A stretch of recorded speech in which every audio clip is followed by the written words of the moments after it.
Bab 140. Liri Sofia sengaja ditahan. Ia yang masih di kamar dan hendak menyetrika pakaian dinas Kalandra, menjadi urung melakukannya. Ia mencabut colokan setrikanya, kemudian duduk sembari berusaha fokus menyimak ucapan Alea dari seberang sana. Wanita yang menolak dipanggil ibu itu tengah membahas niat baik Sekretaris Lim yang ingin segera meresmikan hubungannya dan Widi. Enggak apa-apa, ijab kabul dulu. Nanti 1 bulan lagi baru gelar resepsi ya, Sof. Soalnya kalau aku harus bolak-balik, aku enggak kuat. Mabok bawaan hamil. Khawatir juga kenapa-kenapa. Tentunya aku enggak akan lepas mereka kalau sampai gelar resepsi tanpa aku. Sebulan lagi lah. Mendengar ucapan panjang lebar Alea, jantung Sofia sudah langsung berdebar-debar. Karena dengan kata lain, Widi akan segera mengakhiri masa jandanya. Bahagia, terharu, dan perlahan terenyuh. Itulah yang Sofia rasakan hingga ia tak kuasa mengungkapkannya. Sayang, kayaknya beneran, Lim bakalan langsung menikahi Widi, bisik Sofia ketika sang suami yang baru pulang kerja masuk ke kamar mereka. Kalandra yang sempat terdiam serius untuk menyimak ucapan sang istri, langsung mengangguk-angguk. Bagus, memang lebih baik seperti itu, alhamdulillah, ada hikmah dan berkah di balik musibah. Balasan Kalandra yang terdengar sangat tenang, juga membuat Sofia turut merasakannya. Sofia tersenyum bahagia. Ia mengambil alih tas kerja Kalandra, selain suaminya itu yang langsung pamit mandi. Lim mau ajak Mas ke kantor polisi. Lim pengen ketemu Agus, sergah Sofia mengabarkan niat baik Lim yang tampaknya akan memberi teguran khusus kepada Agus. Oh, Kalandra yang telanjur masuk kamar mandi berangsur balik badan seiring tatapannya yang akhirnya bertemu dengan kedua mata Sofia. Ya enggak apa-apalah, mandi dulu biar bisa peluk anak-anak sekalian mamahnya, yakinnya yang mengakhiri ucapannya dengan tawarnya. Sofia langsung tersipu kemudian menggeleng geli. Sayang, Lebaran 2 hari, aku diundang klien buat hadir di acara syukuran keluarga mereka. Mereka orang berada, tapi rumahnya masih di dekat rumah orang tua kamu. Namanya, Pak Restu terus istrinya Ibu Arnita. Kayaknya mereka sebaya kita sih, kalau enggak salah. Yang Pak Restu asli Jakarta, tapi istrinya asli tempat tinggal kamu. Cerita Kalandra sebelum menutup pintu kamar mandinya. Arnita, nikahnya sama orang Jakarta namanya Restu. Siapa? Ya, tapi namanya memang enggak asing, ucap Sofia menerka-nerka. Nah, ingat-ingat, jangan-jangan kalian malah teman bahkan dekat. Kalandra menahan senyumnya menatap sang istri penuh rasa gemas. Sofia tersenyum sambil mengangguk-angguk. Aku ingat-ingat dulu, Mas, soalnya, rasanya kayak memang enggak asing. Sekitar 20 menit kemudian, Kalandra yang sudah mengembang Azura, keluar dari kamar. Ia menghampiri kebersamaan Sekretaris Lim dan ketiga anak Widi di ruang keluarga. Keempatnya tengah duduk akur sambil menonton acara video anak di ponsel Sekretaris Lim. Lim, jadi pergi? Tanya Kalandra yang juga langsung heboh ketika disapa oleh Daim. Daim tampak sangat lesu dalam gendongan sang nenek dan Kalandra ketahui karena bocah itu baru bangun tidur. Bentar, ya, Lim, bisa tolong emban, atau gendong Mbak Azura, pinta Kalandra karena ia ingin mengemban Daim. Tapi Sekretaris Lim langsung menggeleng sekaligus panik. Aku takut, itu masih sekecil itu. Takutnya aku matahin tulang-tulangnya. Cari aman lah, Mas, ucap Sekretaris Lim sambil meringis karena merasa ngeri seperti yang baru saja ia sampaikan. Kalandra menahan senyumnya, merasa lucu sekaligus gemas pada Sekretaris Lim yang tampak parno pada bayi merah. Tapi anak-anakku beda dan memang tipikal yang kokoh enggak lemes. Lim, ayo coba, belajar, besok kamu juga punya. Masa iya takut? Belajar, pelan-pelan. Kalandra meyakinkan. Belum apa-apa, Sekretaris Lim sudah tegang. Ia bahkan sampai panas dingin sekaligus berkeringat. Oke, tapi aku cuma berani sambil duduk. Aku belum berani sambil jalan kayak Mas Kala. Ia benar-benar pasrah. Tapi ia juga sadar, Kalandra sengaja menjailinya.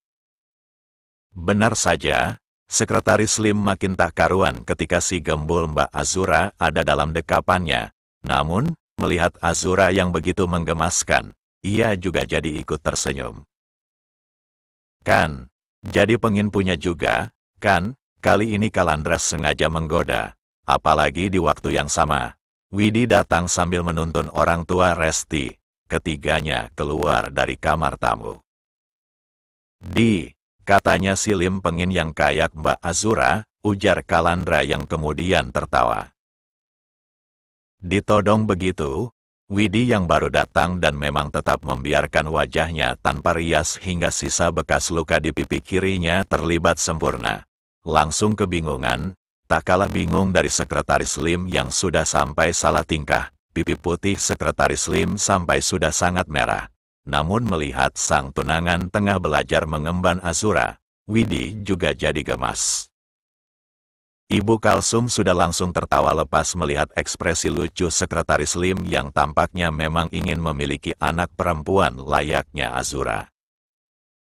Suasana yang cenderung sunyi menyelimuti pertemuan Kalandra dan Sekretaris Lim. Dengan Agus, mereka tidak hanya bertiga karena Widi juga ikut serta, menjadi saksi bisu kebersamaan di sana. Kebisuan yang terjadi karena pihak Widi, khususnya Sekretaris Lim, merasa sangat muak kepada Agus. Sepanjang kebersamaan, tangan kanan Sekretaris Lim terus saja menggenggam tangan kiri Widi. Saking eratnya genggaman tangan keduanya, ruas jemari tangan kanan dan tangan kiri mereka terisi oleh jemari satu sama lain. Andai saya tidak melihat kamu sebagai ayah dari ketiga anak Widi, sudah saya lempar kamu ke jurang atau malah lava pijar agar kamu terpanggang, kesal Sekretaris Lim. Agus mendengkus sebal dan sengaja menepis tatapan tajam mata sipit Sekretaris Lim yang memang masih memakai kacamata bening. Orang begini kalau dibilangin bukannya malu, tapi malah ngelunjak. Lihat saja nanti kalau cara kamu begini terus, pasti hukuman kamu bakalan lebih berat, ucap Kalandra yang kemudian berkata, tapi kayaknya kamu malah sengaja memperpanjang hukuman agar bisa makan sama tinggal gratis. Lirih Agus sengaja menyepelekan ucapan Kalandra, walau yang ada, ulahnya itu membuat sepatu pantofel Kalandra mendarat di kepalanya. Sakit, Mas, keluh Agus sembari mengelus-elus bekas sepatu Kalandra di kepalanya. Otak kamu tuh yang sakit, kesal Kalandra sembari memakai kembali sepatu sebelah kanannya. Memang bikin emosi sih, kalau berurusan dengan orang seperti Agus ini. Daripada malah makin emosi, lebih baik kita pergi. Pastikan saja dia mendapatkan hukuman paling berat, termasuk mengenai penelantaran anak. Dia juga wajib dapat, ucap Sekretaris Lim. Satu lagi, malam ini juga, kami akan menikah. Saya akan menikah dengan Widi. Jadi andai kamu berani macam-macam lagi, ancaman saya yang akan membuang kamu ke lava. Beneran bukan hanya sekadar ancaman, lanjut Sekretaris Lim dengan suara sampai gemetaran saking emosinya. Apa yang baru saja Sekretaris Lim katakan, langsung menarik perhatian seorang Agus. Agus dengan penampilannya yang dekil dan tak setampan dulu ketika masih menjadi suami Widi, menatap tak percaya Sekretaris Lim kemudian berganti pada Widi yang terus menunduk. Kamu sengaja menikah dengan pria sipit ini agar kamu bisa menikah denganku lagi, kan? Tebaknya menerka-nerka, menatap Widi penuh kepastian. Apaan? Siapa juga yang mau nikah lagi sama kamu? Jadi orang kok pede banget, jangankan menikah lagi, kenal kamu saja. Aku beneran sudah ogah, kesal Widi sambil menatap Agus. Alasanku masih mau kesini dan itu menemui kamu, agar aku bisa mengabarkan secara langsung ke kamu, bahwa lepas dari kamu, aku dan anak-anakku menjadi sangat bahagia. Saking emosinya, Widi juga sampai gemetaran, tak hanya suara, tapi juga tubuhnya. Bukannya emosi atau setidaknya tersinggung, Agus malah tersenyum senang. Kalandra makin gregetan hingga memilih mengajak Widi dan Sekretaris Lim pergi dari sana. Apalagi setelah dipertemukan pun, jangankan meminta maaf, merasa bersalah saja, Agus tampak jelas tidak merasakannya. Aku yakin kamu enggak akan pernah bisa melupakanku, teriak Agus yang kali ini sampai berdiri sekaligus tertawa. Di depan sana, Sekretaris Lim buru-buru membekap kedua telinga Widi dari belakang sambil buru-buru membawa Widi pergi dari sana. Biarkan dia terus berbicara. Anggap saja itu satu-satunya hiburan untuknya, tanpa harus membuat kita sudi mendengarnya, bisik Sekretaris Lim kepada Widi yang kedua telinganya masih ia bekap. Kalandra yang mendengarnya malah makin jengkel kepada Agus yang di belakang sana tengah diamankan oleh petugas untuk kembali dikandangkan. Membahas pernikahan Widi dan Sekretaris Lim. Hari ini juga dan itu setelah salat tarawih. Acaranya memang akan terjadi. Pernikahan sederhana, baru ijab kabul dan memang baru pernikahan secara agama.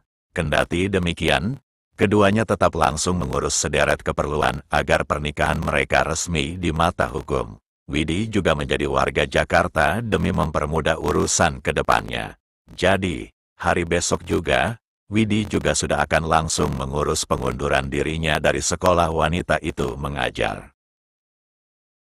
Seperti mimpi, itulah yang Widi rasakan saat ini, waktu yang tersisa menuju pernikahan keduanya. Dirasa wanita itu menjadi berputar lebih cepat. Rasanya baru tadi, calon suaminya mengabarkan waktu pernikahan mereka dan itu setelah salat tarawih. Namun kini, tiba-tiba saja beduk tanda berbuka puasa terdengar berkumandang. Emosi yang sempat terasa begitu kuat akibat kunjungan mereka kepada Agus pun hilang tak tersisa digantikan bayang-bayang masa depan yang terlihat sangat cerah. Masa depan yang seolah sudah ada di pelupuk mata Widi. Dan belum apa-apa rasanya sudah sangat indah. "Dek Widi, kok aku lihat mobilnya si Sipit ya? Di depan?" Pertanyaan dari Pak Haji yang terdengar sangat penasaran, mengalihkan perhatian Widi yang sebenarnya sedang cukup melamun. Widi langsung menoleh ke sumber suara Pak Haji. Ia memergoki pria tua itu melangkah lemas menghampirinya dan memang baru datang. Tak beda dengannya, ketiga anaknya yang sedang makan juga langsung menjadikan kedatangan Pak Haji sebagai fokus perhatian. "Gimana, Mbah?" tanya Widi memastikan. "Tadi saya kurang fokus." Lanjutnya yang kali ini memang sambil kembali menyuapi si bontot Adelio dan tengah ia pangku. "Jadi, dari tadi kamu melamunin aku, toh?" tanya Pak Haji mendadak bersemangat. "Ih, fitnah banget si Mbah," balas Widi yang kemudian sengaja mengabarkan rencana pernikahannya, agar pemuja janda di hadapannya dan masih memakai kacamata khusus, tak lagi berharap kepadanya. "Mbah, saya punya kabar bahagia," ucap Widi menjadi tersenyum semeringah. "Wah, cocok ini, saya memang paling cocok sama kabar-kabar bahagia.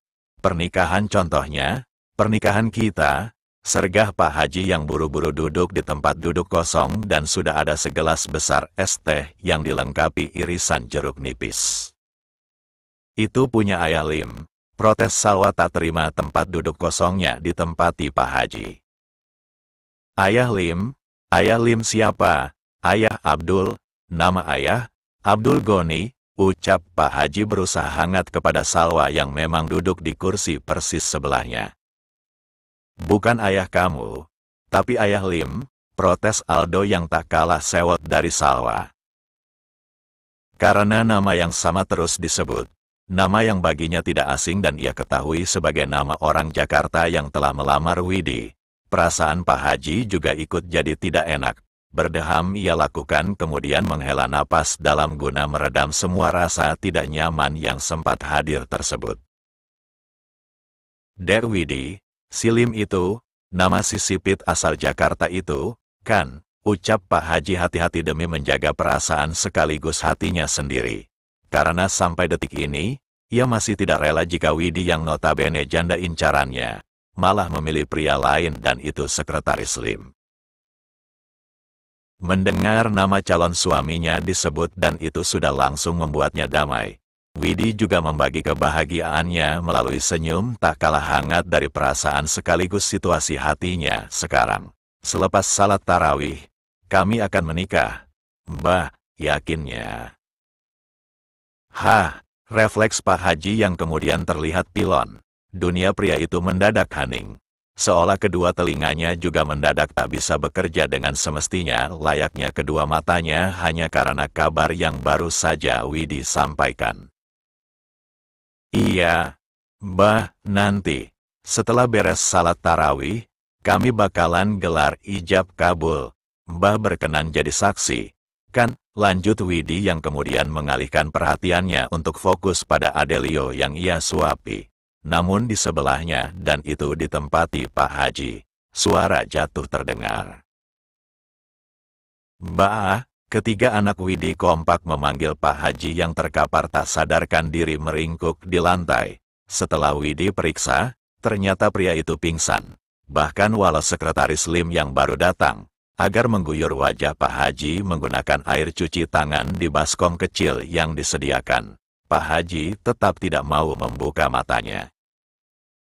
Selepas salat tarawih, ijab kabul Sekretaris Lim dan Widi digelar di ruang tamu kediaman orang tua Kalandra. Acaranya sangat sederhana dan hanya menjadikan Ketua RT, RW, dan juga Pak Sana sebagai saksi, selain pihak keluarga Kalandra dan Sofia sebagai saksinya. Di bawah pengawasan penghulu dalam formasi lengkap, Adi selaku kakak laki-laki Sofia dan Widi berperan sebagai wali, sedangkan Pak Haji yang baru datang setelah kata sah berkumandang dan semuanya kompak berucap Alhamdulillah, mendadak terisak pedih kemudian melantunkan lagu rungkat andalannya. Padahal, semuanya kompak membaca lafal setah akad dipimpin langsung oleh penghulu di sana. Rungkat, habis-habisan, cintaku hanya kamu permainkan. Stop mencintaimu untung aku masih. Ganteng, isak Pak Haji yang malah menjadi sumber tawa di sana. Katanya Simbah, pingsan, tanya Sofia yang ikut tertawa. Ia dan Kalandra duduk di karpet lantai yang ada di sana menghadap Widi. Ya iya, Mbak, tadi aku ngabarin Mas Kala. Mas Kala bilang enggak apa-apa, biarin saja, asal masih napas tandanya masih hidup, balas Widi berbisik-bisik. Mendengar itu, Sofia yang makin terkikik, refleks menepuk gemas sebelah lengan Kalandra. Ada-ada saja memang tingkah suaminya yang lama-lama tak kalah ajaib dari Pak Haji. Sini, Mbah, kita ngobrol-ngobrol dulu sama pengantin baru, ajak Kalandra sambil tetap duduk. Sementara di luar sana, Pak Haji masih berdiri di depan teras mirip orang tersesat.